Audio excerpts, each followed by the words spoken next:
Boa noite, pessoal.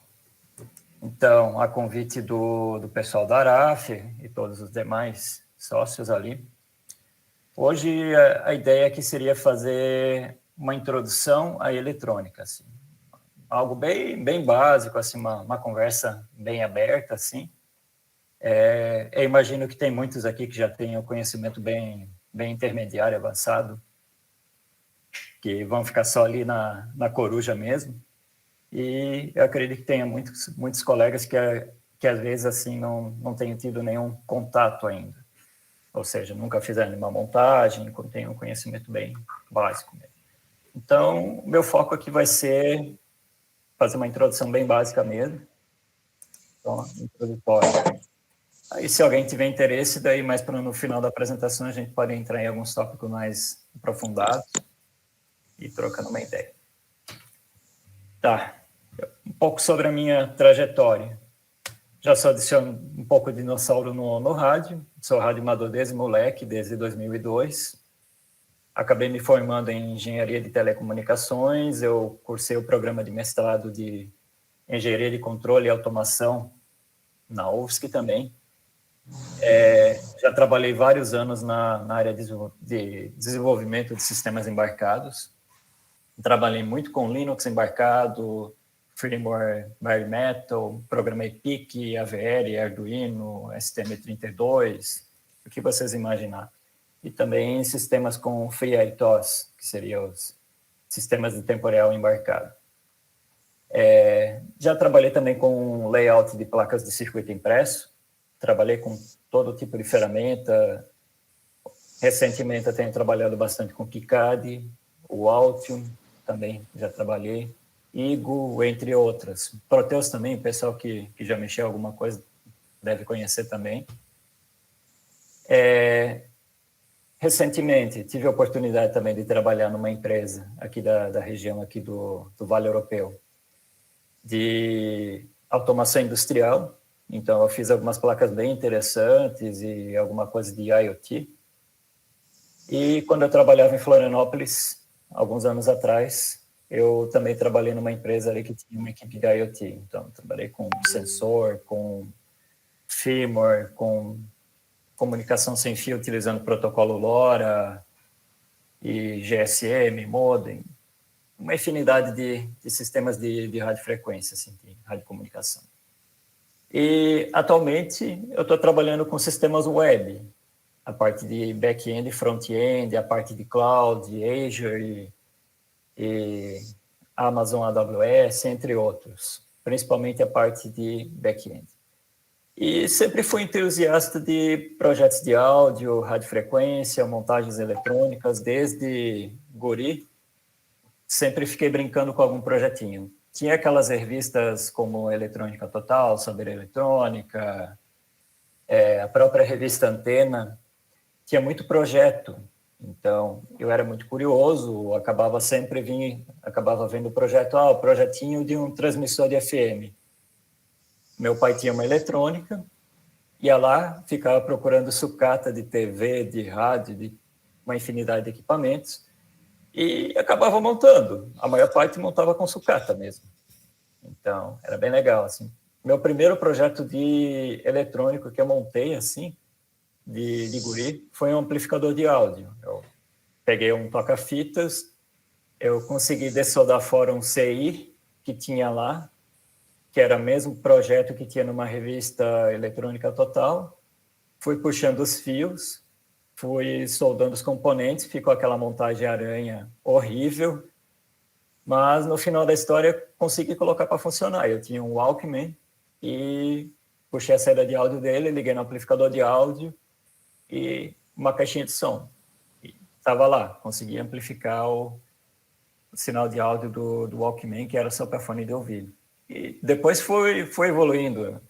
E meu pai é ainda radioamador, só não é mais ativo, e me ajudou nessa introdução ali do choque de RF, né? Meu primeiro projeto de RF foi um transmissor de FM.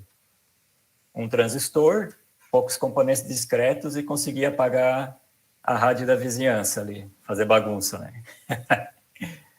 Enfim, foi bem legal, assim, foi um conhecimento enorme, assim, trabalhar na área de eletrônica. E depois virei rádio cidadão, aí tive PX, fui para o VHF, assim, foi só a evolução. Né?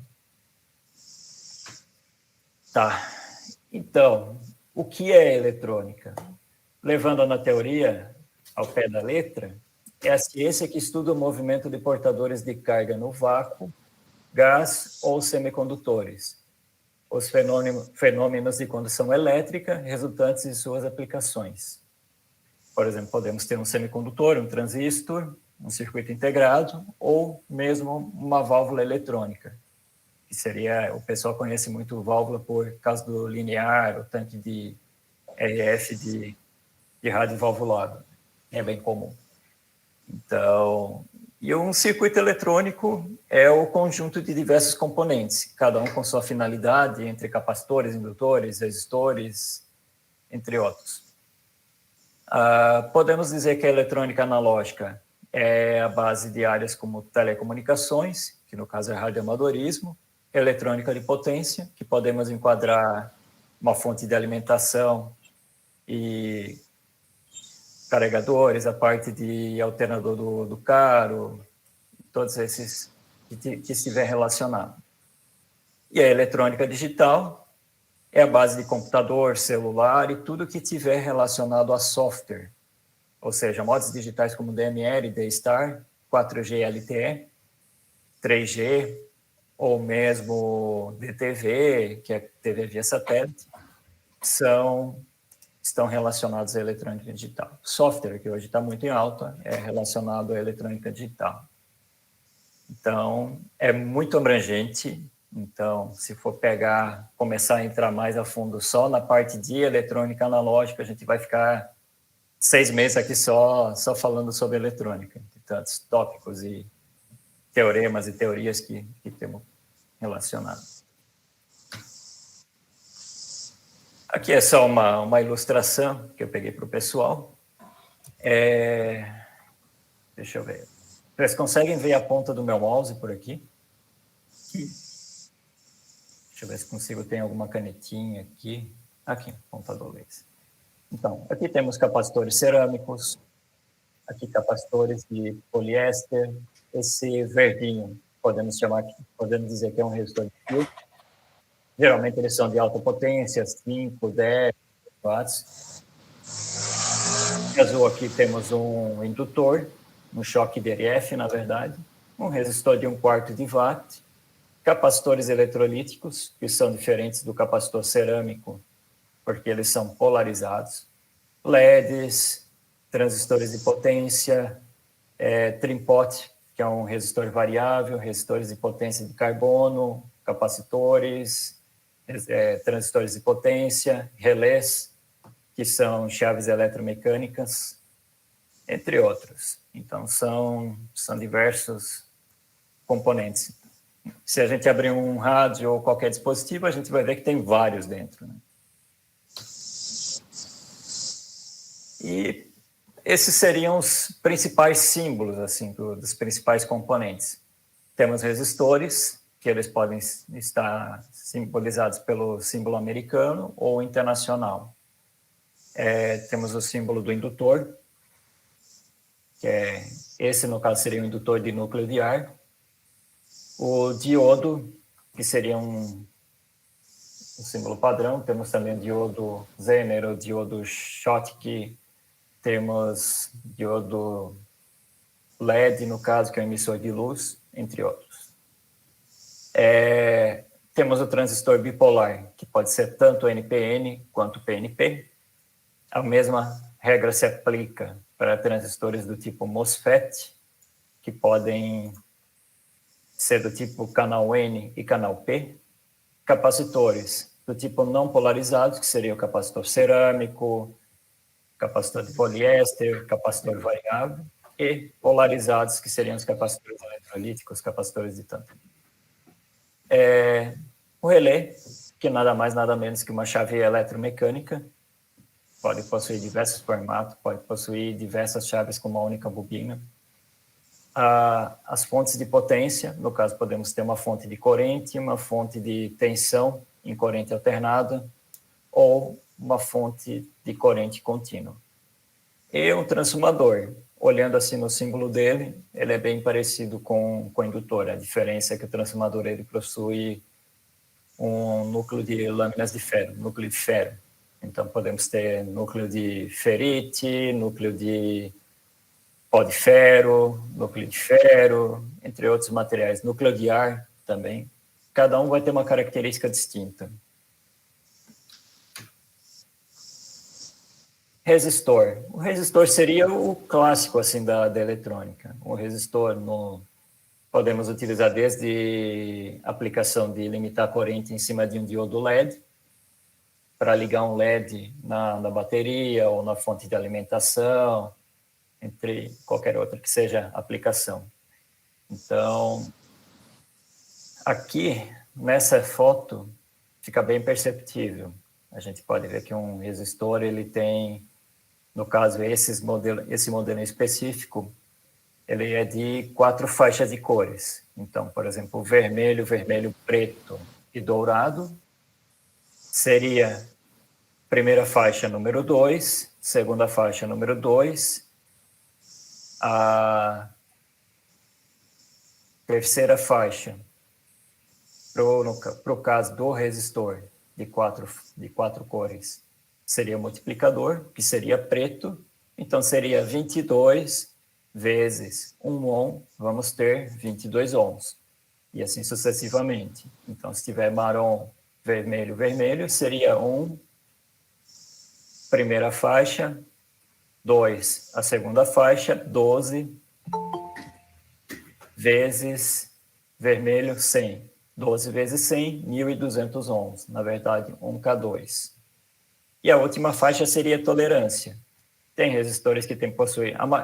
O padrão dos resistores que a gente vai encontrar nas lojas de componentes, se a gente for numa Eletroparts ou numa Proese, qualquer loja aqui da nossa região, vai ser o resistor de 4 cores com tolerância de 5%. A última faixa é a douradinha, né, no caso. Então, tem alguns que possuem a faixa prata, que é menos comum, que é 10%, e alguns resistores possuem a faixa marrom, que seria de 1%. Esse de 1% é bem comum da gente encontrar eles na China ou equipamentos importados. Então, até é bem tranquilo a questão da faixa de cores. Tem aplicativos também para celular que seriam capazes de identificar essas cores. A gente coloca as cores e, através disso, a gente consegue identificar o valor. Deixa eu ver se eu tenho aqui instalado no celular, eu já posso mostrar para vocês. Vou pegar aqui.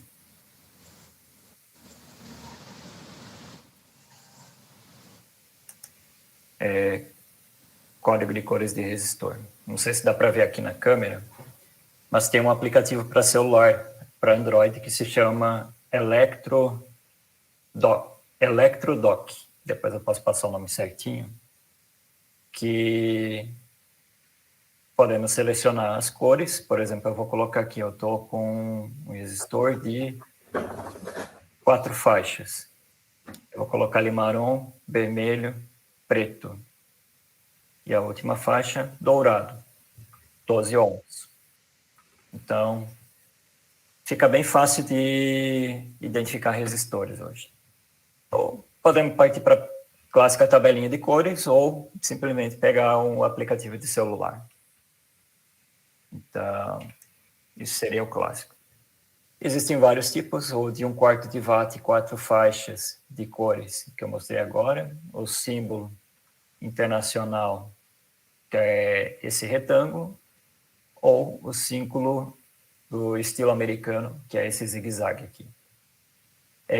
Tem resistores do formato SMD, Surface Mount Device, ou seja, dispositivo de montagem superficial, né? Tem o 0402, 0603, 0805, 1206, que são os principais, entre outros. Então, a identificação do valor deles é um pouquinho diferente. Então, mas também existem tabelas aqui, se for entrar, aprofundar cada tipo de resistor aqui, vai se estender um pouquinho. Aí, se alguém tiver dúvida, posso até auxiliar. E temos os resistores de fio. Esse modelo, por exemplo, ele é 20 watts por 15 ohms.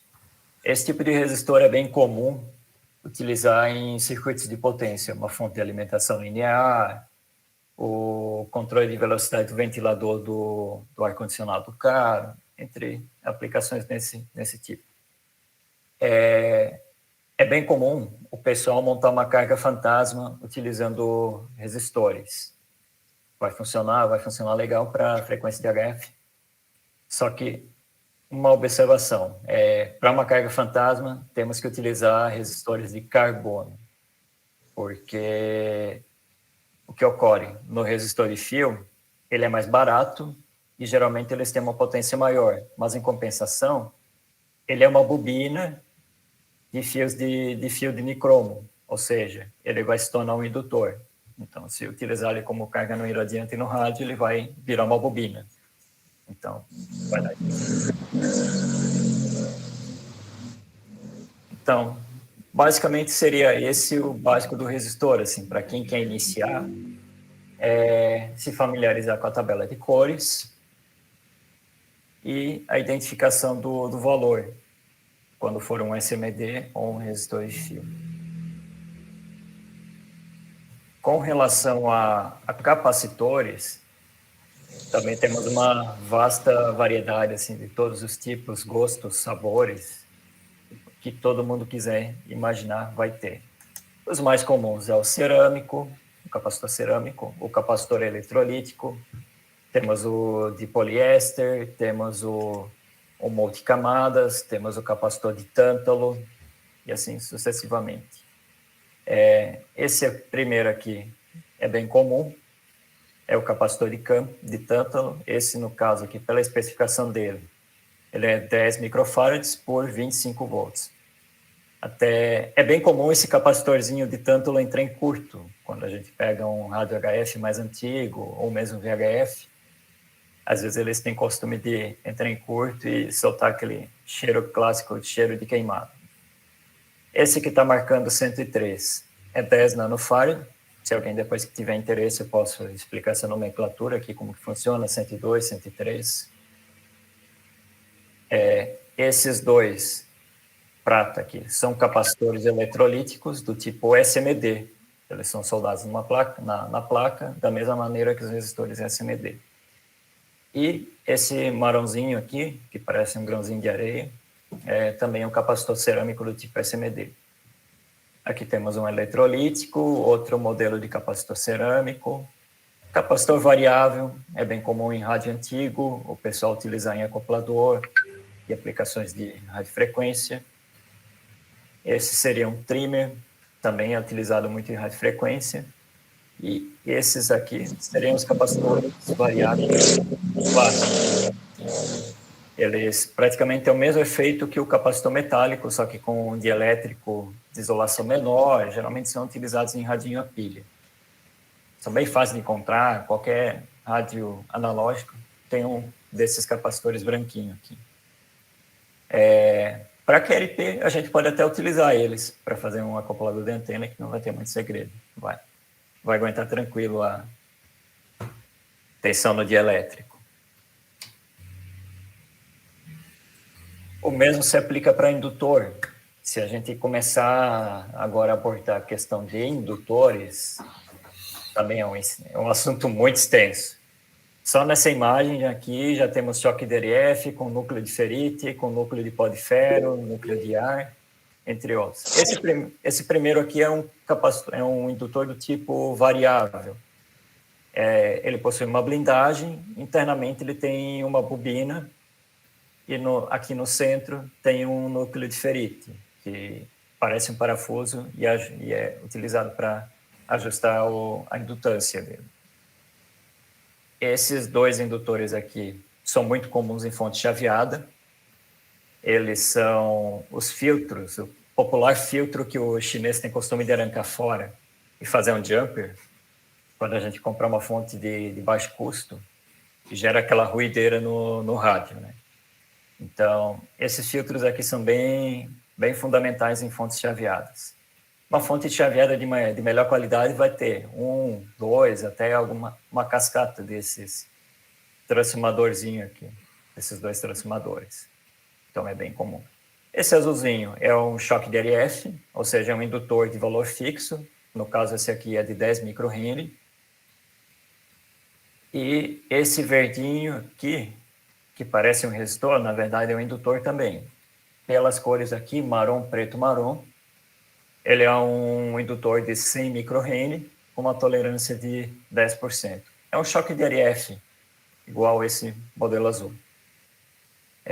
Aí podemos ter indutores com núcleo de ferrite, que também podem fazer o papel de um choque de RF, com núcleo de ferro, núcleo de ar, núcleo toroidal. O núcleo toroidal é muito comum a gente encontrar no estágio de potência de um rádio HF, no caso no PA.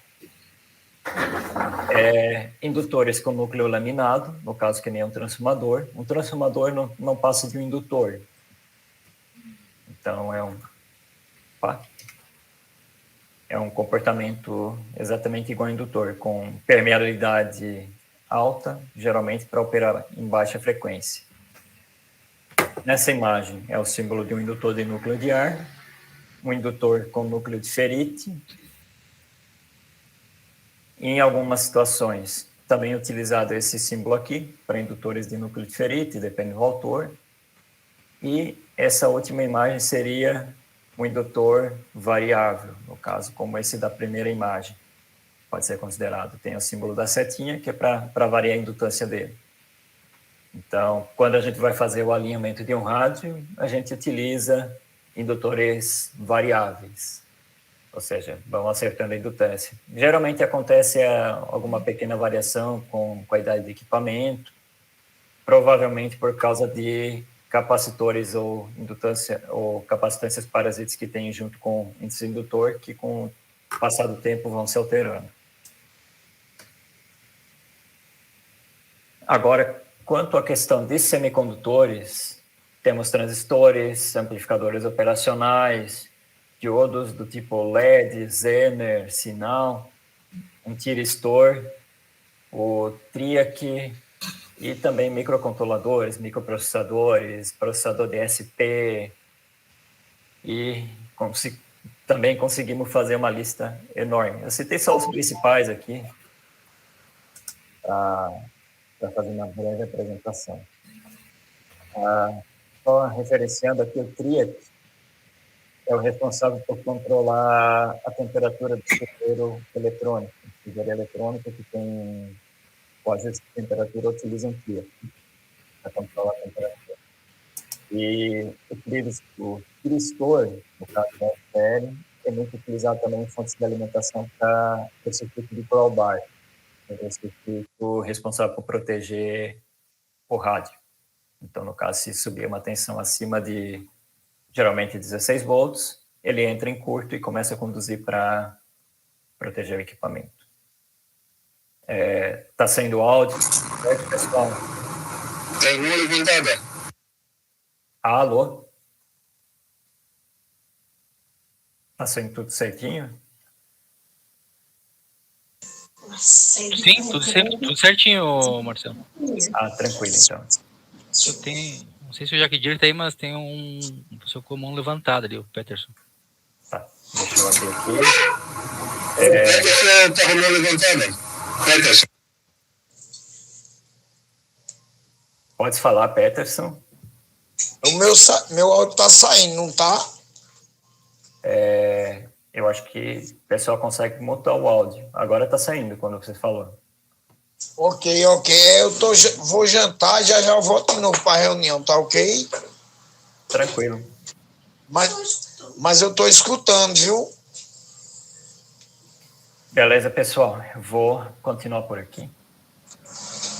Ok. Se tu tá com a câmera ligada e tá desligada. Tá. Bom, voltando à questão de semicondutores, o principal de todos é semicondutores, o pai dos semicondutores é o transistor. Lá na década de 50, o transistor bipolar foi descoberto, foi inventado, né? E foi o pai de toda a eletrônica moderna que temos hoje, por exemplo, computador, celular, rádio transistorizado, tudo veio por base do transistor.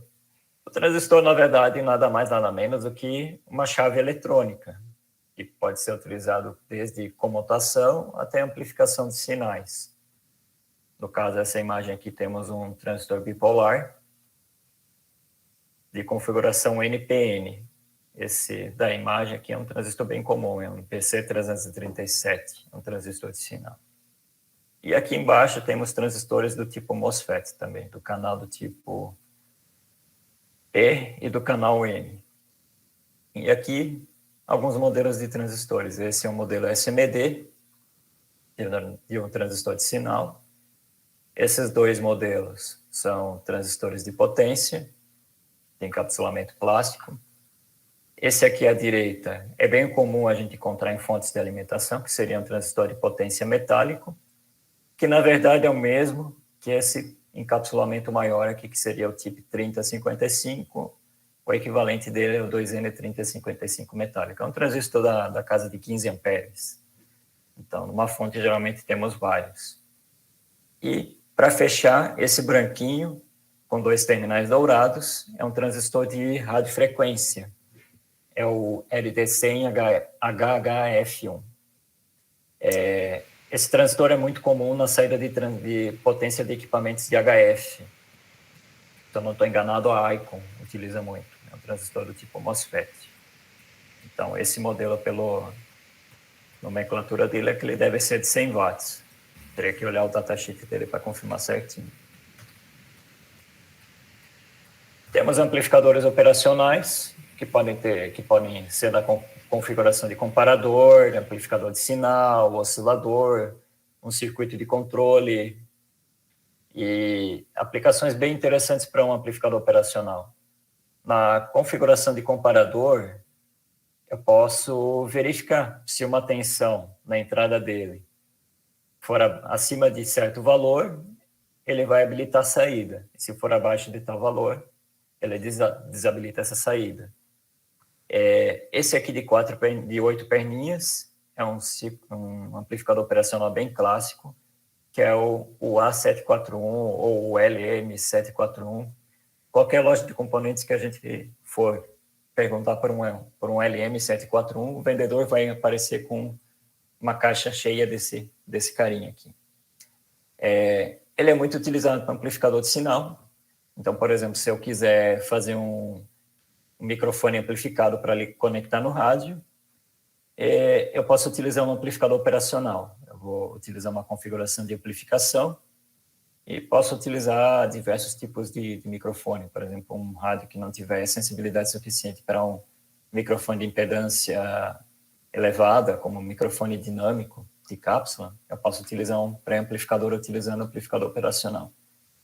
Ele pode ser utilizado também como oscilador de baixa frequência, e alguns modelos muito específicos também podem ser utilizados para amplificar sinais de radiofrequência na configuração de amplificador operacional. E circuito de controle. Um circuito de controle clássico com amplificador operacional é garantir que uma fonte de alimentação tenha constante 13,8 volts na sua saída. Então, por exemplo, se a gente transmitir com rádio numa fonte de alimentação, na prática ela deve manter os 13,8 volts, ou a tensão que tiver configurada. Então, a tensão dela é constante graças a um circuito de controle utilizando um amplificador operacional. Diodos. Temos várias configurações também. Temos o diodo de sinal, o retificador, o diodo LED, o diodo Zener, entre outros. Esse pretinho seria um diodo retificador do tipo configuração SMD. Esse cilíndrico aqui seria um diodo retificador também, de potência. Esse pretinho aqui é um N4007, é um diodo bem comum de circuito retificador. Esse vermelhinho é um diodo de sinal, um N4148, pode ser utilizado desde um misturador de sinais de radiofrequência até circuitos retificadores de baixa corrente. E o clássico diodo LED, ou seja, essas lâmpadas LED que a gente compra no mercado, ela tem vários diodos em série. Eles são conectados em série para elevar a tensão de alimentação dele, e algumas possuem uma fontezinha de alimentação, o clássico gerador de ruído em HF, né? Então, as fontes baratas vão ter um circuito mais elaborado, outras menos, depende do fabricante. Mas, basicamente, temos vários diodos do tipo LED dentro dessa lâmpada. E microcontroladores é bem amplo também. Temos microcontroladores do tipo Arduino, que possuem um microcontrolador da família AVR, que seria esse cara aqui. Temos o ESP32, que é um microcontrolador clássico que já possui periféricos, por exemplo, que nem um rádio de comunicação Wi-Fi, Bluetooth, entre outras funcionalidades como um conversor analógico digital. E outras famílias, como a família ARM, que é composta por STM32, LXP, Kinetis, entre outros. Um ponto bem interessante em relação a esse STM32. Todo celular Android ou iOS, no caso o iPhone, é baseado nessa arquitetura ARM, ou seja, é uma evolução desse processador aqui, STM32 e entre outros dessa família, que é utilizado no celular. Então, o celular tem um processamento bem razoável e a mesma arquitetura desse processador baratinho aqui que a gente consegue comprar por menos de R$50 aqui no Brasil. Então, é bem ampla a gama de aplicação. Alguns podem questionar qual a diferença de um processador para um microcontrolador. No computador, a gente tem um processador. A diferença é que de um para o outro é bem pequena. Mas a principal diferença é que o microcontrolador é um processador com periféricos dentro de um único encapsulamento. Um processador é essa parte de processamento mesmo. Esse carinha aqui já tem todos os periféricos pendurados. Então, é bem fácil de gravar esses carinhas aqui. A mesma coisa eu posso dizer aqui desse ESP32 ou do próprio Arduino. A gente conecta na USB do computador e já consegue gravar um software dentro dele. E essa seria a imagem da placa de um circuito dentro de um rádio HF mais antigo. Então, eu achei bem interessante essa imagem, porque fica bem evidente o contraste de tecnologias. Temos aqui capacitores do tipo cerâmico, temos diodos de sinal, resistores, indutores variáveis, temos cristal oscilador, e essa parte aqui de vidro é uma válvula eletrônica. No caso, ela está sendo utilizada aqui para uma amplificação de sinal. Ela é utilizada como amplificador. No caso, essa seria uma válvula do tipo driver. Então, driver de sinal. Essa válvula aqui é uma 12BY7, uma válvula bem comum. O pessoal utiliza muito em áudio. Então, quem toca guitarra ou qualquer outro tipo de instrumento de corda e tem um cubo valvulado, provavelmente vai ter uma válvula dessa família dentro dele. E essa seria a imagem de um kit de rádio DSP que eu montei. Então, essa placa é produzida por um colega ali de Imbituba, baseado no projeto open source do PO2CLL, o Ricardo, que fez uma biblioteca para esse processador DSP, processador digital de sinais, e com poucos componentes a gente consegue ter um receptor que cobre toda a banda de HF, ondas médias e FM. Então, Depois aqui, quando acabar essa apresentação, posso ligar aqui, eu posso mostrar. E aqui embaixo dessa placa, aqui dá para ver os terminais.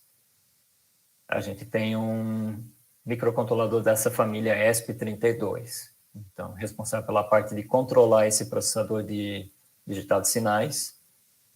E a tela é LCD, tem uma telinha touch aqui, que é encaixada aqui nessa plaquinha. E a parte analógica aqui seria um amplificador de áudio. Esse seria um amplificadorzinho, bem simples, LM386. Agora, aqui, talvez pegue um pouco para o pessoal. Esse seria um circuito um pouco mais elaborado, um pouco mais complexo, eu achei interessante pegar e apresentar, mas para o pessoal ter uma ideia de como localizar um sinal, como identificar um sinal, e assim sucessivamente.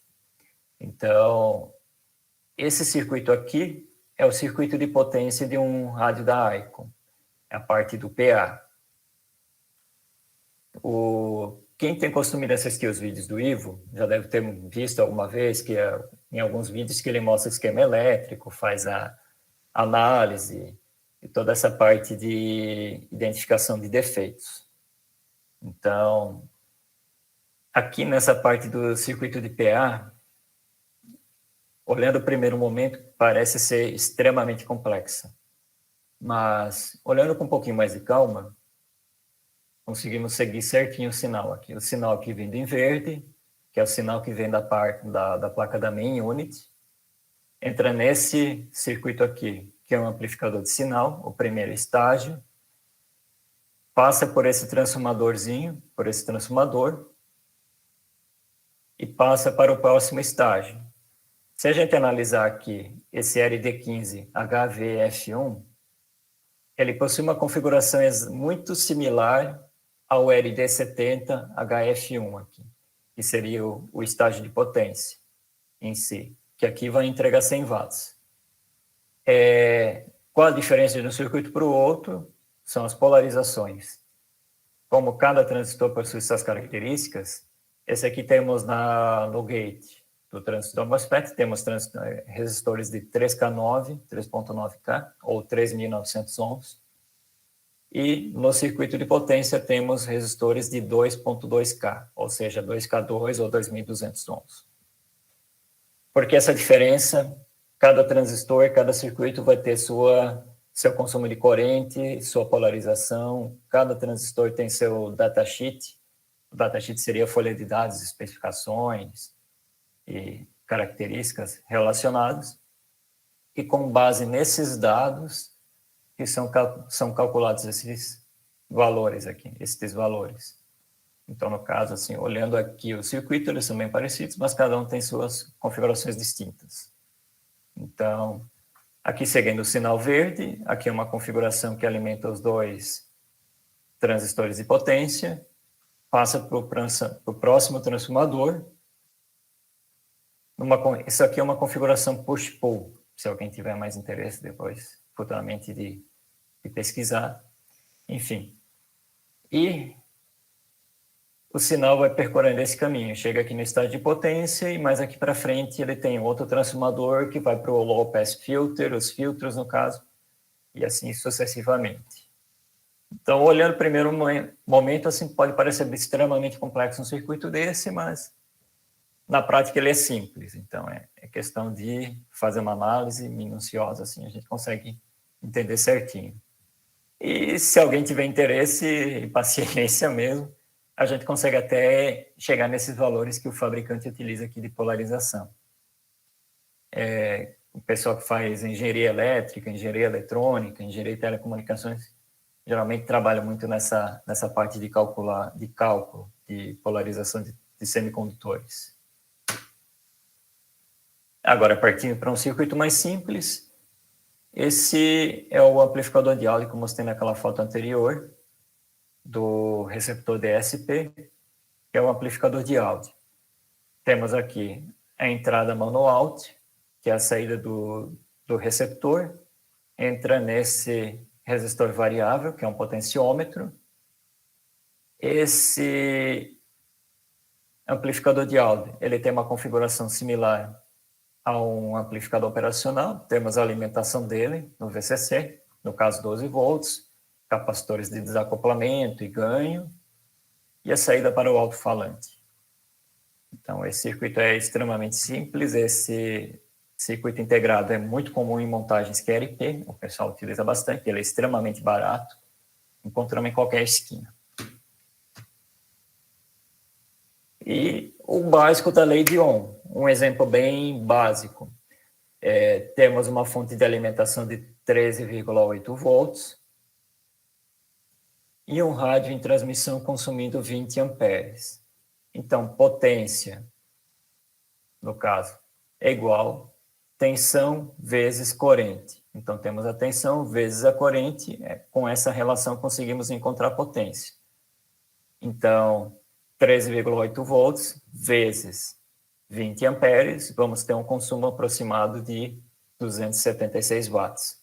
Ou seja, um rádio de 100 watts, a eficiência dele é baixíssima em relação ao consumo de potência dele. Então, ele precisa consumir 276 watts para ter 100 watts de saída, aproximadamente.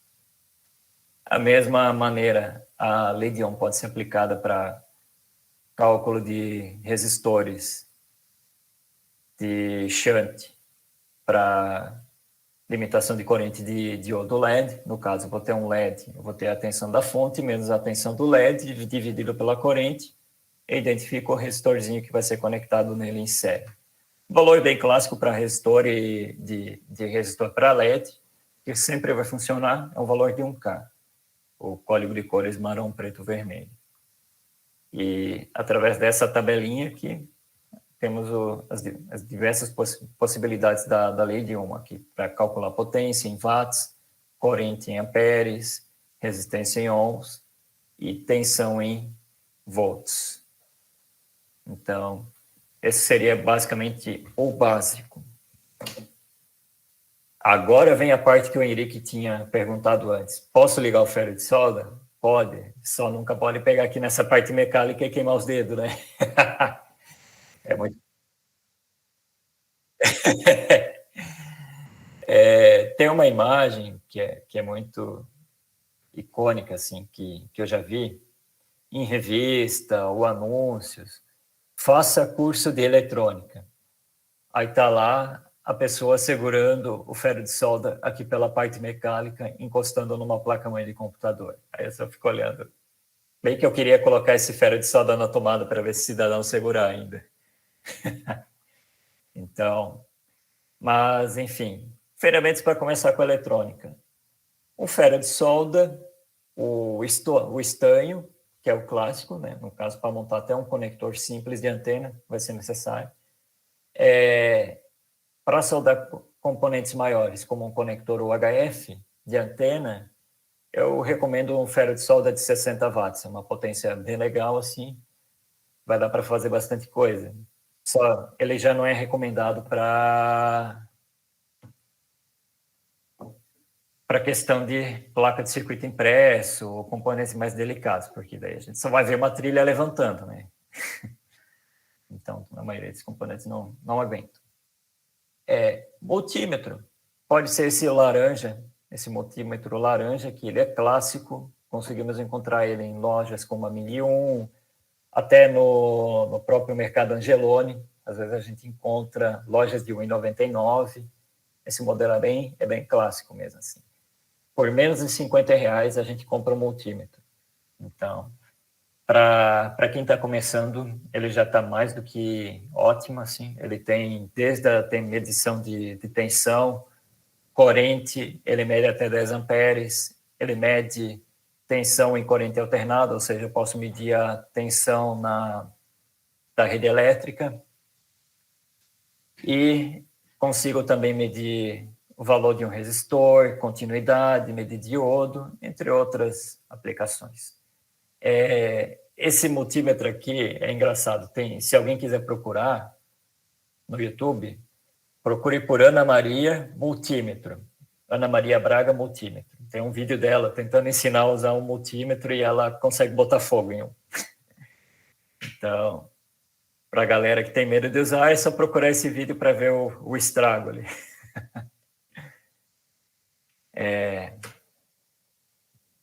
Aqui eu separei 2 vídeos bem interessantes. Para quem tiver interesse, tem esse canal no YouTube, que é WR Kits. O rapaz, ele tem vários vídeos, desde eletrônica básica, Fast Lesson, que ele passa algumas dicas bem interessantes, até soldar componentes. É um canal bem legal, assim, para quem tem interesse em eletrônica, esse WR Kits. Ele aborda desde transistores até microcontroladores, programação. Então, depois só me confirme se saiu o áudio aqui, mas...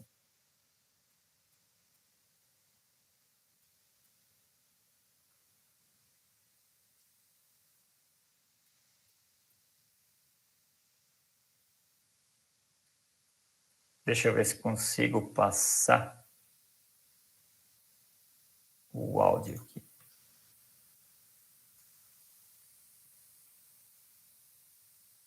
Bom, não sei se eu vou conseguir passar o áudio, depois eu passo o link para o pessoal, se alguém tiver interesse em ouvir ele com o áudio aqui, mas ele só está explicando aqui, é mais um demonstrativo, né?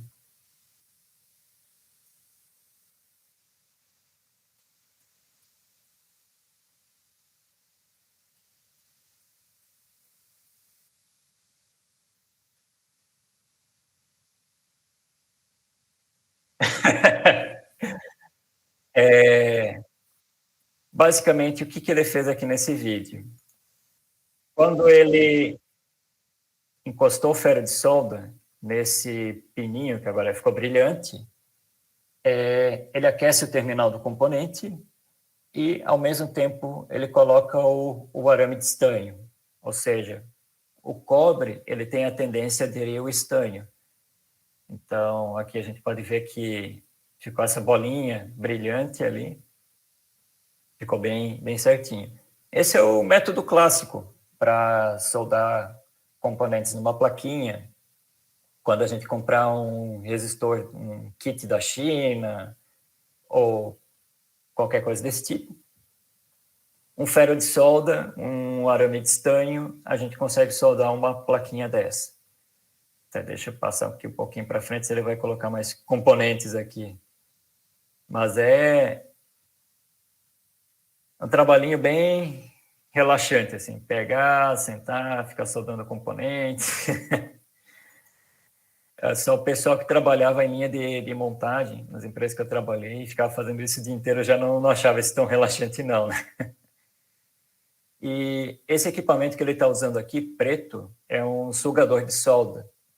Ele remove o estanho aqui da plaquinha, ele aquece, ele é uma bombinha de vácuo, que vai puxar o estanho para fora. Então, a gente consegue usar para remover esses componentes. Então, depois eu posso passar para o pessoal esse vídeo, e tem vários outros vídeos assim no YouTube, desse tipo de serviço. Essa esponjinha aqui na base de apoio do ferro de solda é uma esponjinha vegetal que ela é utilizada para limpar a ponta do ferro de solda. Geralmente fica resina e resíduos ou bolinha de estanho que utiliza para limpar. Então, esse vídeo é bem legal. Depois, no final da apresentação, eu posso passar para quem tiver interesse aqui.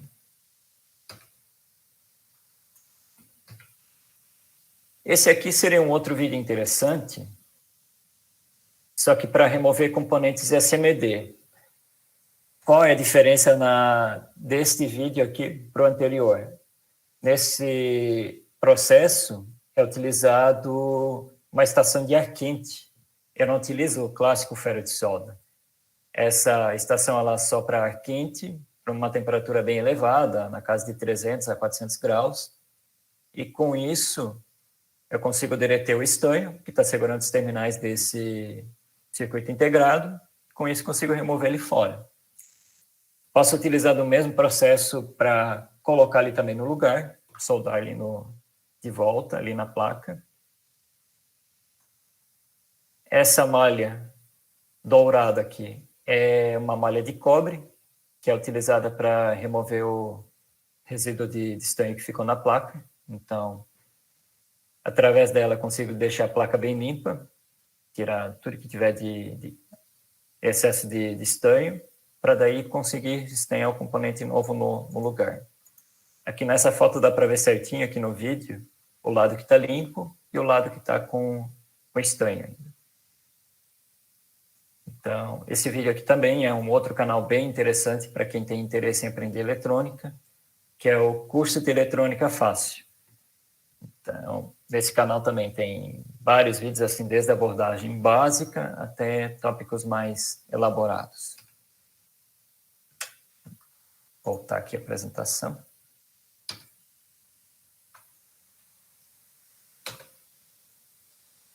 E agora, talvez, é o tópico que a maioria fica curioso e quer ver na prática, né?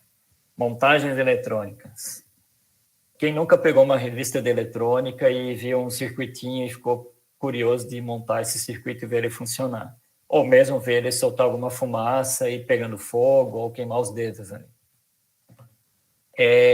A parte mais legal da eletrônica é justamente essa parte das montagens. Então, principalmente para quem está começando, é a maior motivação.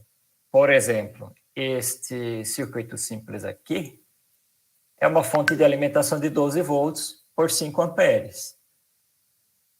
Então, com uma fonte dessa, eu consigo ligar um rádio VHF e transmitir com ele até em baixa potência. Ou seja, com poucos componentes eu consigo montar uma fonte de alimentação. Ela possui esse resistor variável, aqui dá para ver pelo símbolo, aqui já é diferente das imagens anteriores, que era uma setinha, mas é a mesma simbologia, é o mesmo componente, que eu consigo ajustar a tensão de saída. Esse LM338 ou LM317, entre outros modelos, eu consigo geralmente uma variação de tensão a partir de 1.2 volts até o limite do circuito retificador. Então, aqui temos 15 mais 15, teria que multiplicar 15 vezes raiz de 2, a gente tem a tensão em cima do capacitor e com isso conseguiria ter essa tensão na saída. Então, é um circuito extremamente simples, um transformador, 15 mais 15 por 5 amperes, 2 diodos retificadores, um capacitor eletrolítico, 4.700 microfarads por 25 volts, o LED é só um opcional para indicar que o circuito está ligado e o circuito regulador. Uma fonte linear para ligar no rádio, essas fontes de 20 a 30 amperes, não é muito diferente desse circuito, ele é um pouco mais elaborado devido à potência que elas têm de saída. Outra coisa bem legal da parte de montagens é fazer a própria placa de circuito impressa. Esse modelo aqui de placa é uma placa de fenolite, face simples, e para fazer essa plaquinha aqui, eu utilizei um método que é muito comum para quem tiver interesse em pesquisar, é o método de termotransferência, ou o popular método do ferro de passar roupa, né? É feita a impressão dessas trilhas em um papel fotográfico, coloca esse papel em cima da placa e passa o ferro de passar roupa e o material aqui do toner da impressora, ele adere no cobre. Então, com isso, a gente consegue transferir. Depois é feita a corrosão com percloreto de ferro, tem outros produtos químicos que também podem ser utilizados para fazer a remoção do cobre. E quando a placa estiver limpinha, coroída, vai ficar somente as trilhas. Aí depois de limpar essas trilhas, vai ficar só essa trilha aqui, que lá é uma trilha de cobre, ou seja, só fica o cobre na parte que está coberta. Essa aqui é uma placa controladora de um projeto que eu havia feito. Não tem muito segredo. Aqui temos um microcontrolador, um acoplador óptico, um regulador de tensão, um transistor de potência, bornes para colocar o fio, entre outros. Essa seria outra plaquinha, foi feita no mesmo processo de termotransferência, que seria o circuito de um medidor de resistência série equivalente de capacitores. Aí seria um tópico a mais assim, para para passar. Ela é muito utilizada, esse projetinho aqui é muito utilizado em fontes chaveadas ou até conserto de rádio e TV para identificar capacitor esgotado, capacitor seco. Agora, essa placa aqui já é uma placa mais elaborada. Essa placa aqui também é um circuito de automação industrial, possui circuitos integrados de potência para controlar motor, tem uma fonte do tipo chaveada.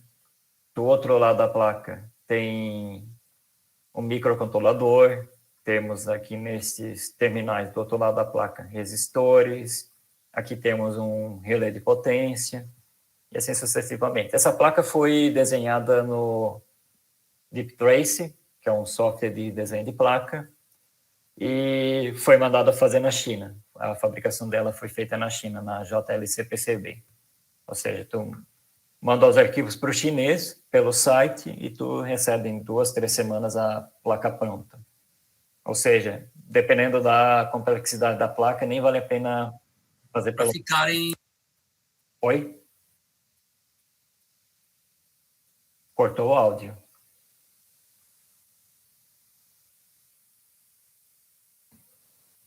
Acho que o colega tentou falar alguma coisa, não saiu. Bom. Alguém com alguma dúvida, alguma pergunta, alguma coisa?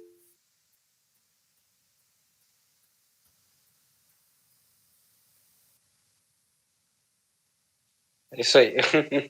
Bom, Marcelo, pessoal, boa noite. Obrigado aí pela palestra e pela iniciativa. O áudio está saindo tranquilo? Tá saindo tranquilo. Deixa eu te fazer uma pergunta, Marcelo. Não sei, eu vou colocar o meu caso, não sei se pode ser o caso de outras pessoas, tá? Uhum. Eu já corri placa, fazia placa com caneta, aquelas canetinhas retroprojetora, montei vários circuitinhos, na época de revista de eletrônica, montava aqueles circuitinhos de lâmpada sequencial, fazia um monte de coisinha nesse sentido. Uhum. Só que, para mim, a eletrônica estava mais associado, parecendo um Lego, assim, tipo, você pega, monta as peças e você tem um resultado final, do que entender o funcionamento de cada peça, de como que o circuito funciona. Que dica você daria para, por exemplo, no meu caso, de como começar a entender o funcionamento dos circuitos em si? Sabe? Montagens, soldagens, daí já comprei kitzinho daqueles PIX, aqueles radinhos dos 40 metros, já montei, montei várias coisas, mas entender assim, ó, beleza, o funcionamento de como aquilo funciona, às vezes eu fico eu tento entender, mas às vezes acho que me falta essa parte teórica de como os componentes interagem entre si, de o que eles fazem dentro do circuito em si. Uhum.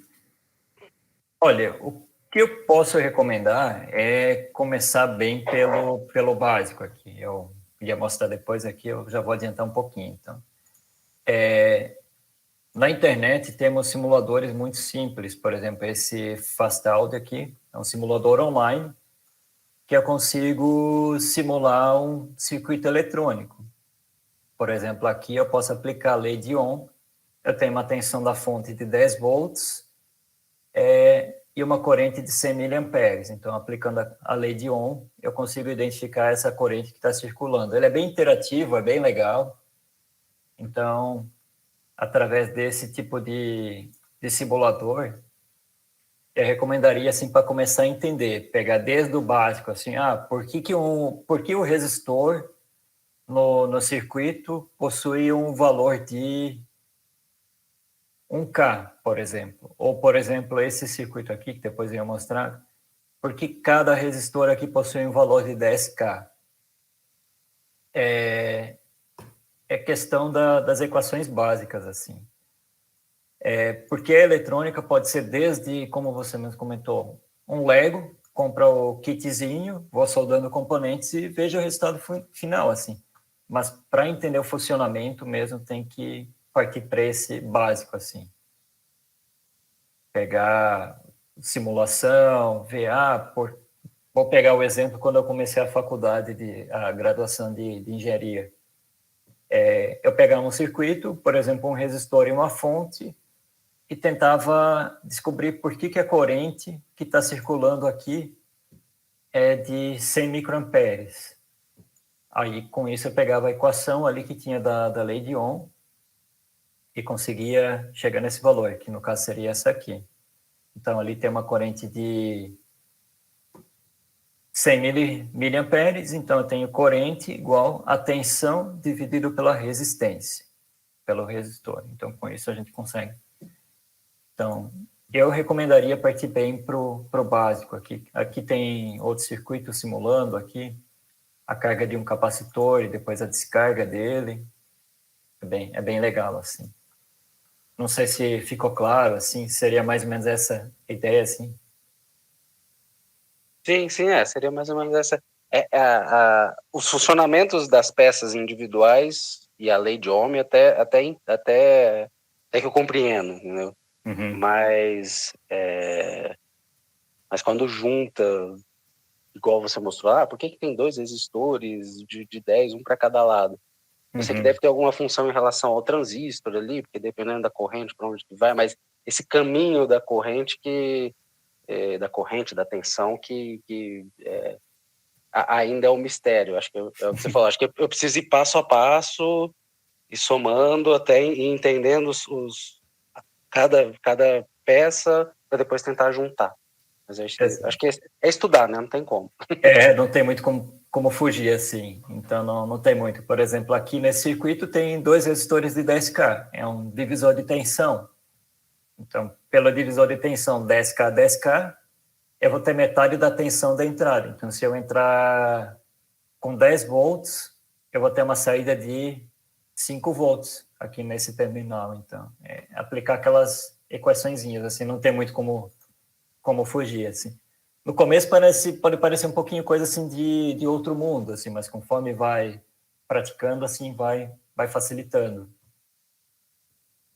Então, aí depois quem tiver interesse, eu posso passar esses canais ali que eu comentei antes, ali o pessoal é muito didático, assim, então dá para começar aos poucos e pegando essa parte teórica, assim, de como as coisas funcionam. Maravilha, obrigadão, viu? Imagina.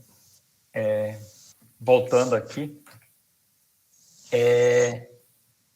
agora vem a montagem mais caseira, que é a diversão que o pessoal que gosta de mexer com QRP adora montar. Essa foto aqui, quem bateu o olho aqui, o Henrique, que já vai bater o olho, já vai dizer 7.040 MHz. Já vai dizer de cara ali, ó, aqui é um pica-pau, né? Esse circuitinho aqui é um transceptorzinho QRP. É um circuito extremamente simples, sai na casa de alguns miliwatts, abaixo de 1 watt. Ele também tem recepção. Aqui temos deixa eu ligar a canetinha aqui. A plaquinha do amplificador, a placa do oscilador, onde vai soldar o cristal, a parte de um buffer, ou seja, um amplificador de sinal, o regulador de tensão, o side tone, que seria o bipzinho do CW, e aqui o estágio de potência. Aqui dá para ver que tem 2 transistores, um próximo do outro. É uma prática bem comum colocar transistores em paralelo para aumentar a corrente deles. Então, temos um choque de RF de 100 micro, um outro de 1 microhenry, temos outro de 12 microhenry, marrom, vermelho e preto, aqui ele tem na bordinha. E esse seria o circuito misturador e de potência. Alguns podem dizer, QRP não faz nada, não funciona. Eu coloco um desafio, montar um projeto desses QRP e conectar numa antena e ficar acompanhando no SDL de Pardinho. Chega mesmo. Em CW esse troço funciona mesmo. É um negócio que... Eu lembro que o primeiro projeto QRP que eu montei era 2 transistores e um cristal de TV de 7.151 MHz, ou seja, na faixa de 40 metros e até fora de CW. E na época eu testei com um colega de São Paulo, e esse troço chegava mesmo, chegava em CW e tal. E a brincadeira estava feita. E depois eu fui atrás de cristal, montei um oscilador variável, entre outros recursos. Consegui fazer alguns contatos em CW, com uma potência inferior a 5 watts.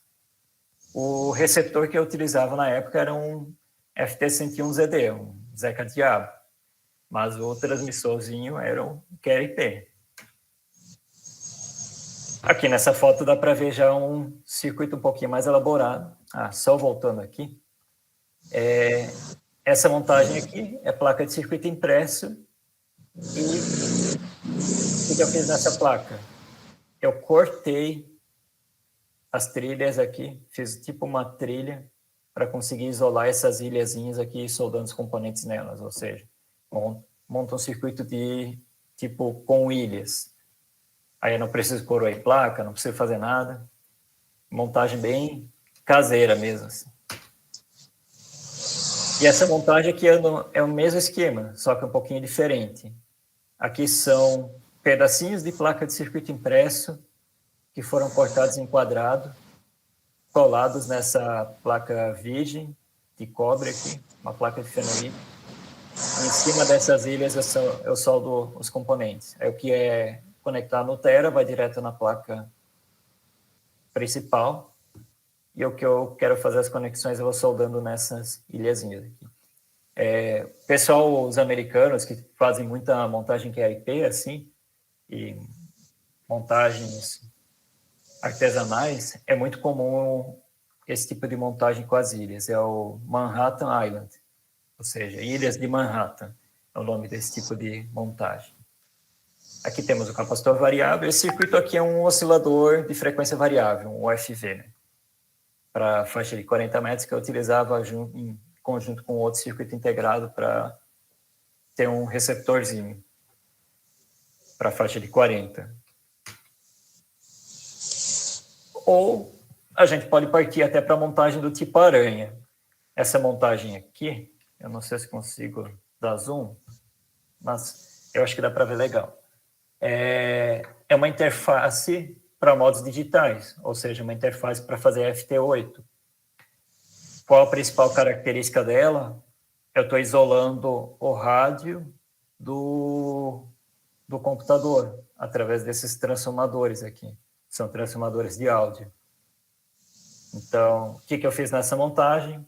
Eu peguei uma placa de som USB, conectei ela num conector USB desse tipo usado em impressora. Aqui é placa virgem de circuito impresso, colei ela em cima dessa placa virgem, puxei as conexões, removei os conectores, e aqui eu tenho um circuito de Vox, ou seja, eu não preciso de interface CAT, eu não preciso de nada, eu simplesmente injeto o áudio nessa interface, ela já faz o PTT do rádio. Então, é um circuito bem simples também, tem um amplificador operacional aqui embaixo escondido, e essa é a famosa montagem aranha. Essa é a interface que eu utilizo aqui para fazer FT8. Então, conecto aqui no computador e saio usando aqui. Essa montagem é para ser montada depois de uma placa de circuito impresso, um negócio definitivo, e o protótipo acabou virando definitivo eterno. Né? Está funcionando, provavelmente vai continuar assim por anos, até eu montar outra. Aqui que o colega antes tinha falado de kits, esse kit aqui é bem legal, é um acoplador automático de antena. Os rádios que eu tenho HF por aqui, eles não possuem acoplador automático, então por que não comprar um kit e montar um acoplador, né? Então, esse kit aqui é mais fácil, porque ele já está calculado, já está com os valores, já está tudo pronto, é uma montagem Lego. Nada mais, nada menos do que inserir os componentes e soldando na placa. Então, aqui dá para ver a evolução da montagem. Aqui eu tenho esse transformador aqui na saída, que é o medidor de estacionário, vários relés, os indutores da parte do circuito de acoplamento e os capacitores aqui também, que fazem parte do circuito de acoplamento. E essa é a montagem final aqui, a caixa aqui ainda aberta, os dois conectores, o display OLED, os botões aqui, no caso, interruptores de função. E consigo fazer, com a mesma antena de 10 metros, eu consigo fazer também 12 metros utilizando esse acoplador. Outras bandas até consigo acoplar com ele, só que eu tenho retorno de RF, deruba USB, já dá maior estrago. Marcelo, Oi. sou Peterson, P7 até o Bravo Lima, cidade de Areia, Paraíba. Essa placa de acoplador, eu posso acoplar, eu posso colocar ela no FT, no FT 747, que não tem acoplador? Pode usar tranquilamente. Então, aqui até, se alguém tiver interesse, depois eu posso passar o link aqui do kit na China. Tem até esse preço aqui, é o kit original que eu comprei na época, ele já tá caro, então só o kit dá R$200, mas eu até outro dia andei procurando essa plaquinha de novo e tem até por R$100 com frete grátis já. Então, dependendo do fornecedor, pode conectar esse acoplador num FT 747, um 757, um FT 891, um FT 857. Aqui eu utilizo ele em conjunto com o Alinco DX70, que também não tem acoplador. E como ele funciona? Ele tem um botão aqui de sintonia, que eu aperto aqui, aperto o rádio para transmissão, ele acopla a antena. Então, não tem segredo nenhum, não precisa nem conexão com rádio, só entra antena, sai antena, ele já faz todo o serviço. Marcelo, só mais uma dúvida. No caso, essa caixinha que você está mostrando aí no desenho, aí na ilustração, ela fica do lado do rádio, um exemplo, não é isso? Isso, eu deixo ela aqui em cima do rádio aqui. Tá ok. Aí, pode continuar. Aí vai do gosto de cada um. Essa caixinha que eu comprei em São Paulo é uma caixinha de alumínio e ficou com a montagem final aqui dentro dessa caixa. O chinês também vende o acoplador montado, vende a caixinha, tem várias opções desse kit, assim. Legal. Então, esse é o legal da parte de montagem eletrônica. Então, a gente encontra kit para tudo que se imaginasse. A gente entra ali no AliExpress, digitar kit frequencímetro, kit transmissor, acoplador automático de antena, a gente vai encontrar kit de todo tipo, assim. Esse aqui é bem legal aqui.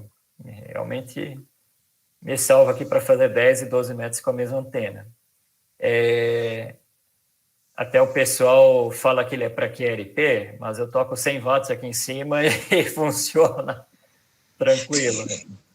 Então, vai embora, assim. Eu só fiz a modificação aqui, se alguém depois tiver interesse, eu posso até compartilhar as minhas anotações.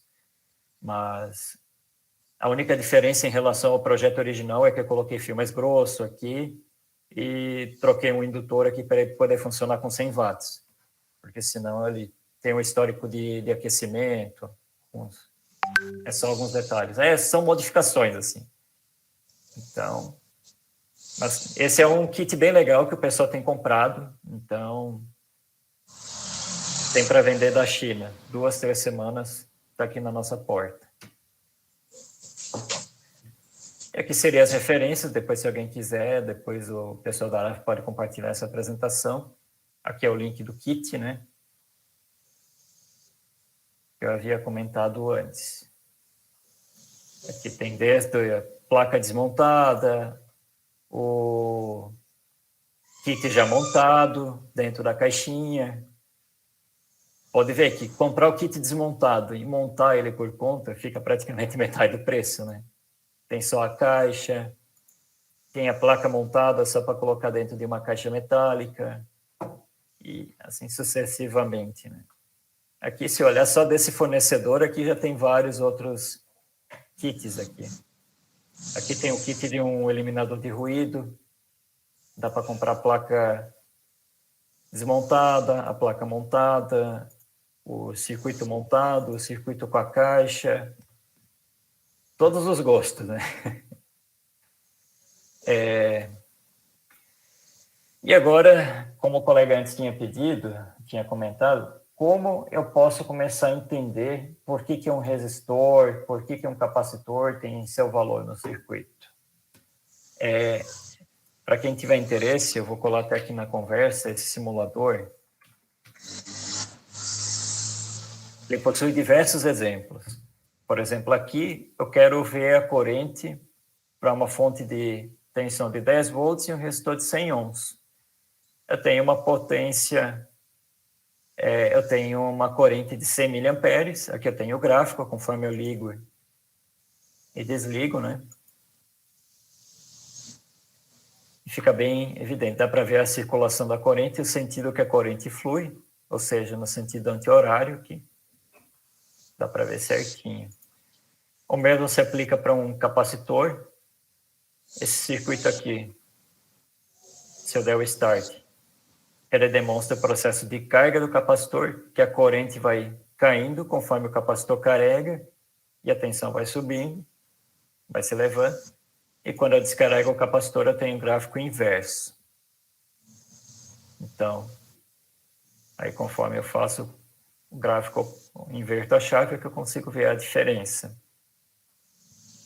A mesma situação se aplica para esse circuito que tem 2 resistores em paralelo, o resistor de 1K, consumindo uma corrente menor que o resistor de 100 ohms, consumindo 5 miliamperes, contra o resistor de 100 ohms, consumindo 50. Então, dá para ver aqui uma analogia bem prática. Os elétrons vão fluir como se fosse um cano da água. O lado que tiver com maior corrente, tiver consumindo a maior corrente, vai ter mais elétrons do que o lado que tiver consumindo menos. Aqui é a mesma simulação, só que com indutor, a carga de indutor. Aqui dá para ver certinho, ele faz até o gráfico, tudo bem legal. E aqui nesse simulador aqui que eu passei o link, temos uma infinidade de circuitos. Tem desde os básicos com lei-de-Ohm, resistor, capacitor, indutor, circuito RLC, divisor de tensão, potenciômetro, teorema de Norte, Thevenin, que já é um tópico um pouquinho mais avançado. A parte de corrente alternada, filtro, enfim. Temporizador com 555, MOSFET. É bem legal assim para entender o funcionamento. Pegar um simulador assim. Por exemplo, se eu pegar aqui filtro, um passa-faixa com ruído. Aqui está para ver certinho o espectro e o ruído. Aqui temos um gerador de ruído e a saída de áudio que ele mostra. Então, se eu alterar o valor desse capacitor aqui,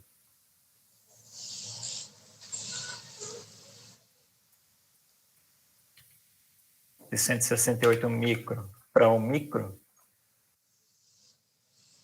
já tem uma diferença no comportamento aqui. Ou seja, ele já parou de atuar como filtro nesse circuito. Enfim, para quem tiver interesse aqui, ou quiser até trocar uma ideia, depois eu posso até ir mais a fundo, explicar certinho, dar uma ideia dessa parte de lei-de-Ohm aqui, esses teoremas, para dar mais uma... Aqui seria o circuito da placa do Arduino, que eu mostrei antes do microcontrolador, a mesma questão ali do rádio, do módulo de PA que eu tinha mostrado também. Temos um cristal oscilador, temos 2 microcontroladores nessa placa, uma conexão USB, que é uma conexão de dados, e assim sucessivamente. Outro kit para o pessoal, para não ficar evidente que é só na China que tem, o pessoal às vezes em alguns sites estrangeiros também vendem, aqui no Brasil também tem alguns colegas que vendem placa de circuito impresso, um cancelamento de um cancelador de ruído. Aqui temos o circuito e a placa de circuito impresso. No caso, esse aqui, temos o circuito, aqui a entrada do transceptor, a saída da antena principal, a antena auxiliar de ruído, circuito de comutação do relé, e assim sucessivamente. O projeto que eu havia mostrado antes, do medidor de ISR, está aqui no meu site, pp5mgt.xyz, é Papa 5 Mike Golf Tango, ponto Xingu Yankee Zulu. Aí tem alguma coisa aqui. Eu sempre fico naquela, vou publicar as coisas, mas aí falta tempo, né? Tem um projetinho aqui do receptor DSP, que eu havia comentado antes. Aqui tem um passo a passo, a montagem da placa, a tela LCD aqui, do receptor. A parte do firmware, que teve a ajuda do Matheus, o PP5 Fox Mike ali, que juntou vários pedaços ali do russo, do italiano ali no software, e tem uma tela mais legal aqui. A biblioteca original do PO2 CLR, e assim por diante. Até para mostrar aqui, acho que eu posso parar de compartilhar a tela aqui.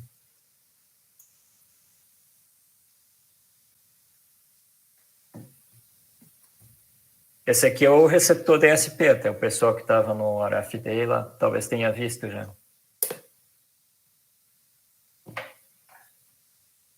Telinha touch. Aqui ele está, eu acho que a tela está espelhada por causa da câmera.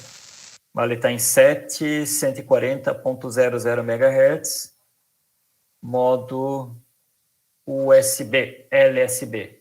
Ou seja, com esse projetinho aqui que eu montei, eu consigo ficar corujando a banda de 40 metros. Então, é só um exemplo do que a gente pode fazer de uma montagem eletrônica. Assim. Aqui é uma gambiarra, sucata de um alto-falante de TV LCD,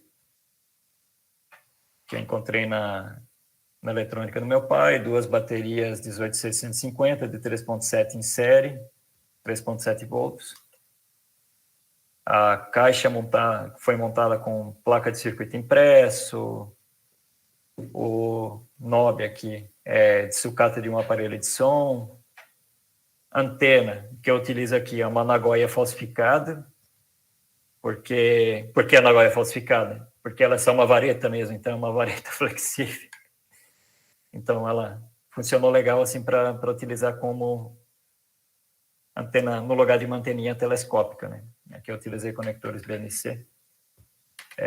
BNC não, conectores do tipo SMA. Então, quem tiver mais interesse, depois eu posso mostrar aqui. E, enfim, a eletrônica se aplica para tudo que todo mundo imaginar, assim, desde reformar uma fonte de alimentação, fazer uma interface para modos digitais, fazer um circuito de proteção para a fonte, montar um receptor, montar um transmissor QLP, montar um misturador para utilizar um SDR em HF. É muito versátil, assim. Então, cada um vai depender da criatividade de cada um. Aí, se alguém tiver alguma pergunta, quiser trocar alguma ideia.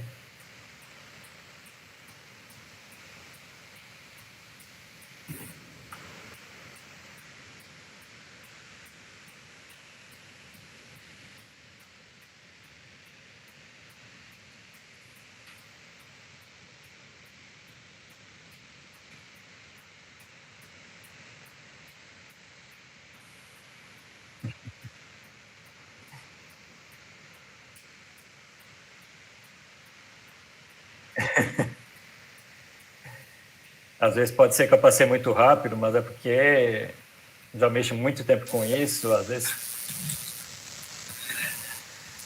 Mas eu sou que nem o Arthur ali, tá? Eu não consigo entender como é que as coisas fluem, né? Mas a gente... É interessante, a gente... Legal, eu tô sozinho. Não tá sozinho, vou ficar tranquilo. para quem está começando, a melhor opção assim é comprar esses kitzinhos da China, comprar plaquinha pronta e começar com o Lego ali para ver a brincadeira ali. O duro é quando não funciona, Marcelo. Aí você fala, mas o que tá acontecendo? Mas isso é normal. Normal, né? Pior de tudo é quando pega fogo, né? Quando tu montar uma placa e tu começa a ver alguma coisa vermelhando, soltando fumaça ali. Uma pergunta, por exemplo, você mostrou aí um acoplador automático de antena, né? Sim. Existe o acoplador manual também, né? Que você usa ali 2 variáveis e um indutor. Você tem, acho que, uns kitzinhos também na China. Eu já comprei até um QRP para isso. Eu também sou fã de QRP, eu adoro ir para os parques da cidade aqui, esticar uma antena lá e ficar, principalmente no CW, corujando fazendo. E existe alguma diferença, por exemplo, de autonomia não, mas por exemplo, um circuito analógico, você tem mais sensibilidade do que um digital, ou isso é mito da minha cabeça? Eu acho que é mito, assim. Eu posso dizer Eu que falo porque assim, eu tenho em casa um FT-101, né? E também tenho outros rádios da Icon, um 746. Eu sinto ali no 101 o som diferente, não sei se por ser tudo analógico, você tem mais sensibilidade de mexer o dial, não sei se é por conta de ser alguma coisa mais... Não sei, eu sinto a sonoridade diferente, toda a estrutura diferente de algo mais digitalizado, né? É relativo, assim, porque questão de diferença de áudio, se pegar um IC7300 da Icon e pegar um FT-DX10 da Yaesu, os dois são rádios HF do tipo SDR, né? Cada um vai ter um áudio distinto, assim. Da mesma forma, pegar um 101ZD e um equipamento da Keynote ou da Icon da mesma época, cada um vai ter um áudio característico, assim. É justamente pela decisão de projeto, ou como foi concebido o projeto, cada um vai ter uma característica, assim. Então, dizer que um receptor analógico, ele tem diferença de áudio para um receptor digital. Depende, assim.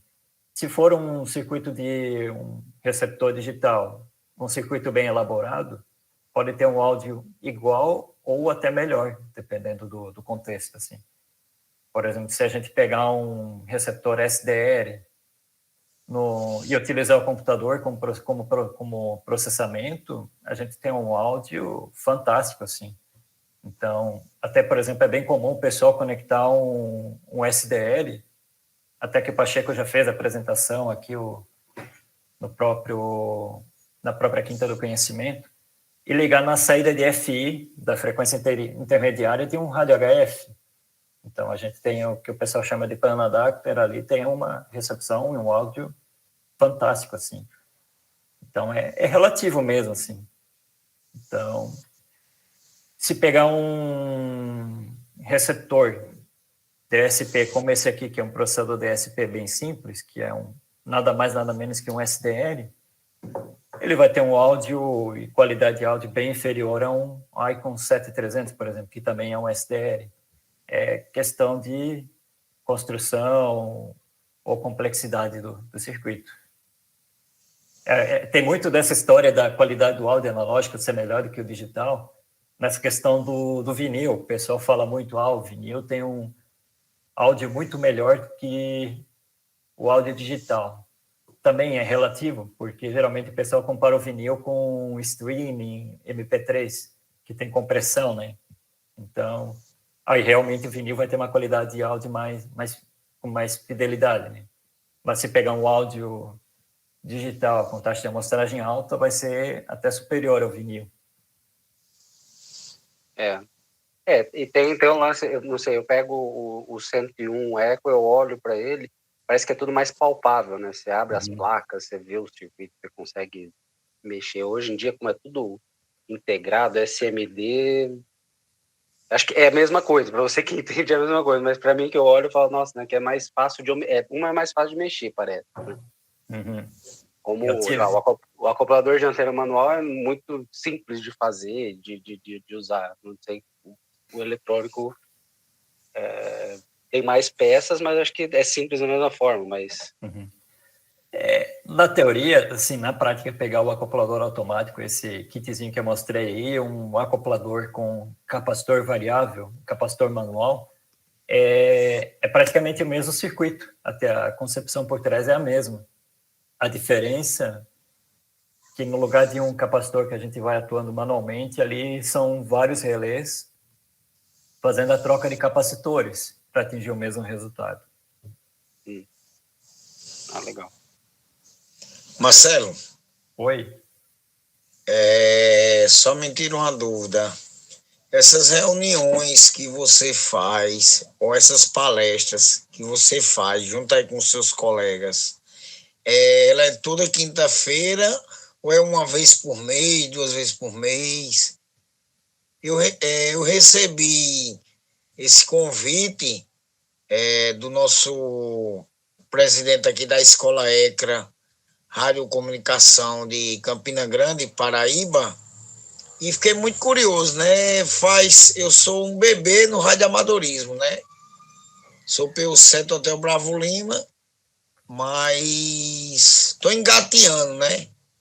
E toda a vida eu sempre gostei já que a gente está falando de a parte de eletrônica e tal, toda a vida eu fui curioso. Mas agora, que nem a pessoa diz, depois de velho, aí eu estou interessado em aprender mais ainda, mais. Só que eu ainda nem o beabá eu não fiz. Antigamente a gente chamava beabá, né? Mas, rapaz, é interessante. Eu gostei demais da palestra que você deu agora. Muita coisa eu não entendi nada, infelizmente, mas bem proveitosa para mim, que teve coisa aí que relacionada ao radioamadorismo, bem interessante, muito interessante, e eu gostei. Aí eu queria saber de você como é que faz para a gente participar. Um exemplo, quando tiver, já que o coordenador nunca vai estar por cima para poder mandar direto, que já faz o quê? Vai fazer 1 ano que eu fiz a minha classificação, né? 1 ano. Só que agora, quase 1 ano depois, é que eu soube que você dá essas palestras ou aulas. Eu fiquei muito alegre em conhecer mais pessoas, conhecer você e os demais colegas que estão participando. Aí é bem interessante, que eu queria saber como é que faz, se você convida a gente, ou você vai por e-mail, que eu não sei. Como entrar, né? Me explica aí, por favor. Eu acho que o pessoal da ARAF pode explicar um pouquinho melhor essa parte. Fala, Jaquidir. Alô? Então, estou por aqui sim. Deixa eu ver se o Douglas quer comentar algo da quinta do conhecimento. Nosso presidente está aí, né? PP5 Facebook, né? Ele está dirigindo aí, está me reportando que ele está no trânsito ainda. Né? É que o meu áudio, Henrique, meu áudio não tá retransmitindo no Facebook, daí fica... Tá, deixa que eu falo por aqui, então. Aqui. Deixa que eu assumo aqui. Ô, Peterson, boa noite. Em primeiro lugar, quem fala é PP5 November Yankee, Henrique. A Quinta do Conhecimento é um evento organizado pela ARAF, pela Associação dos Radioamadores de Florianópolis, aqui em Santa Catarina. Ele é um evento que acontece, como o nome diz, às quintas-feiras, mas nós não temos um compromisso que ele aconteça todas as quintas-feiras, né? Normalmente acontece uma por mês, a cada 2 meses, e nós usamos aí as redes sociais da ARAF para poder divulgar. Então, se você entrar no Facebook da ARAF, é facebook.com/pp5 Alfa Romeo Fox. Você já cai direto na página da ARAF no Facebook. facebook.com/pp5ARF. ou entra lá e coloca Araf, que você já vai localizar a página da Araf ali, e você pode seguir a página e você vai ser notificado ali quando nós começarmos a divulgar os próximos eventos. Também você pode ver pela própria página da Araf e também pelo YouTube. Deixa eu ligar minha câmera aqui, né? Que você está com a câmera aberta, eu estou escondido aqui. Pelo YouTube, também no canal Araf, você pode localizar outras palestras, né? Sempre nós temos um palestrante convidado. Hoje é o Marcelo Gadotti, PP5, Mike Golf Tango, que está falando sobre básico de eletrônica. Mas nós já fizemos palestras diversas sobre muitos temas, muitos assuntos. Eu não sei, o Jaquedir pode me dizer, talvez, depois quantos eventos nós já tivemos, mas com certeza mais de 10, talvez uns 20 já por ali, uns 20 encontros desse. Falando de contest, falando de antena, falando de DX, muitos temas mesmo relacionados aí com o radioamadorismo. Então lá você vai poder encontrar. Então a minha dica para você é seguir a Araf lá no Facebook, onde você vai ficar sabendo desses eventos da Araf aí, inclusive a quinta-feira do conhecimento. Ok, Peterson? Vê se copiou aí, está tudo entendido aí. Dá um QSL, por favor. Positivo. Só tenho a agradecer aí a paciência de vocês, né? E, primeiramente, agradecer a Marcelo e aos demais colegas e a você, né, por tirar minhas dúvidas. Agradecer ao nosso presidente da ECRA, o Alisson, né, que mandou para o grupamento aqui do Baixa Frequência. Eu tive a curiosidade, eu disse, rapaz, eu não vou olhar isso não. Aí depois eu disse, rapaz, eu vou olhar. Aí fui, olhei, rapaz, gostei demais, viu? Falar a verdade, vou ser bem sincero a você. Vou estender o tapete vermelho aí para o Marcelo e para o outro colega aí que tirou minhas dúvidas. Fico muito agradecido, tá ok? E vou tentar. Eu trabalho numa parte mecânica, né? Que eu trabalho na parte de mecânica. Aí às vezes o cara chega cansado, mas teve uma hora lá que eu tive que sair. Mas eu estava escutando, foi a hora da minha janta, né? Quase 8h30 da noite, eu tive que sair, mas voltei de novo. Mas fico muito agradecido, mais uma vez, Marcelo, e aos demais colegas aí da ARAC, né? Araf, Alfa Romeo, Alfa Foxtrot. Araf, Okay. Associação dos Radioamadores de Florianópolis. Beleza, Petro? A gente que agradece a sua presença aí, a participação, muito bom aí. Saber que nossos eventos estão chegando aí no Nordeste, aí na Campina Grande, né, na Paraíba, aí, tua região aí. Manda nosso abraço aí para o pessoal do ECRA aí, para todo mundo aí, tá bom? Muito obrigado aí, em nome da Araf, a gente agradece aí a presença de vocês. Segue, Marcelo! Show! Pessoal, se tiver mais alguma dúvida, depois se tiver alguém ainda quiser no privado ali, o pessoal pode passar meu contato, quiser trocar alguma ideia de eletrônica. Posso até aguçar o pessoal ali. Deixa eu passar um grupo aqui bem interessante aqui. É o grupo, o QLPBR. Para quem gosta de montagem eletrônica, o pessoal ali que já é, como se diz, macaco velho de montagem, já deve conhecer, já deve saber. É bem ativo aqui no Brasil. Vou mandar o link aqui na conferência. E o pessoal fala muito de montagens, desde QRP, desde acoplador, medidor de estacionária, o que vocês imaginar, tem o pessoal comenta assim. Então, é bem legal, assim, essa parte. Às vezes eu perco mais tempo com montagem eletrônica do que batendo papo no rádio. Agora, com o FT8 ali, eu posso dizer que o computador que ganhou o DXCC, né? Só estou no FT8, Fonia e CW ultimamente tá abandonado. CQWW até que eu fiz alguma brincadeira ali. Mas enfim, até quem quiser bater um papo, geralmente eu estou na coruja aqui da 147.390, repetidor aqui de Blumenau, ou podemos combinar um contato ali na banda dos 10 metros, que é a banda que eu tenho por aqui. Legal, pessoal? Se alguém tiver mais alguma dúvida, quiser trocar uma ideia, se não, deixa a palavra já com o Henrique ali.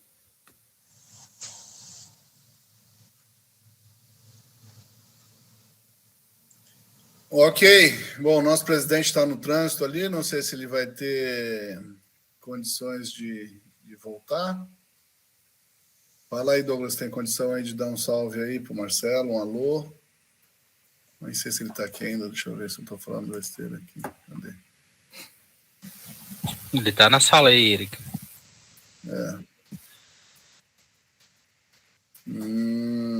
Seada do Cabrito. Então tá bom. Enquanto ele estaciona lá, se der tempo, ele volta aqui para te dar um abraço.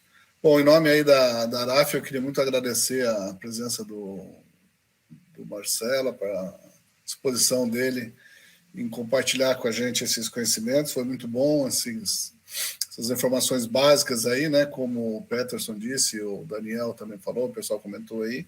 Para muitos, para mim, inclusive, né? Eletrônica é um bicho de 7 cabeças, né? A gente consegue entender como é que a coisa funciona, por que tem que ter aquele monte de componente ali nos circuitos e tal.